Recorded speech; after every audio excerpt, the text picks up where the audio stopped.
Ayun nga guys, so pumunta kami dito sa Emilio Aguinaldo Shrine. And so ang daming tao guys. Grabe, ang ganda ng design. So pwede rin ka magpa-picture dito sa mga nag-costume dito. Ayan. Actually, gabi-gabi guys, sobrang daming tao dito. Ang hirap nga sumakay pumunta kanina dito kasi ang dami talagang pumupunta.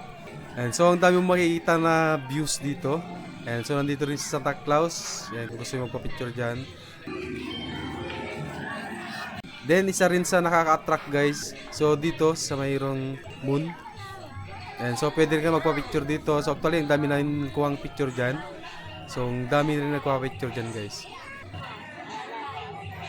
Then ito nga yung bahay ni Emilio Aguinaldo guys. So ito nakaka-attract kasi may projector na nakaharap dito. So iba-ibang kulay. So mapapansin nyo yung nagliliwanag. And so projector po yan na nakaharap dito. And so ang ganda po ng pagkaka-setup. Isa din talaga ito sa nakaka-attract kapag nakadaan ka dito sa Emilio Aguinaldo Shrine.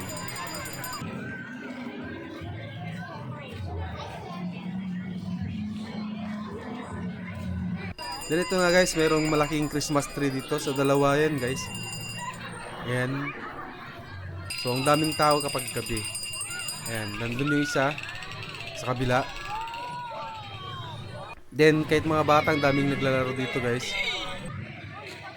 So ito yung nagustuhan ko dito guys. Isa sa nagustuhan ko talaga ito, yung rainbow.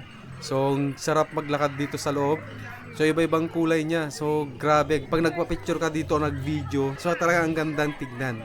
Yan, so iba-ibang kulay yan guys. Kala mo pumapasok ko sa isang tunnel.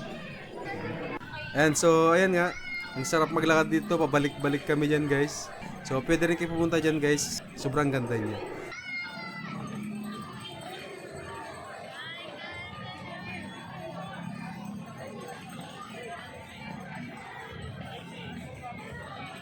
Then dito sa katabi naman niya guys, ang daming paro-paro.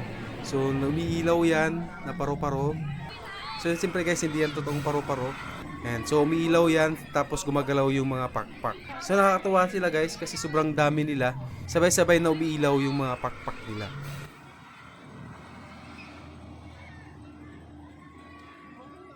Then dito sa gilid, kung nagugutom naman yung mga pumunta dyan, yan, so pwede rin pumunta dito. So ang daming mga paninda, pwede kayo bumili. Then may mga kainan din dito, so iba-ibang klaseng pagkain dyan. Kung gusto mo mga siomay, pizza, yan, so marami yan guys, ihaw. Yan. So pwede kang mamili dyan kung nagugutom kayo. Then may mga kumakanta rin dyan sa stage. Yan, so pwede rin kayo manood habang kumakain kayo. Ayan, so talagang ganda dito guys. Ayun guys, yun lang masishare ko dito sa Emilio Aguinaldo Shrine. Bye bye and God bless.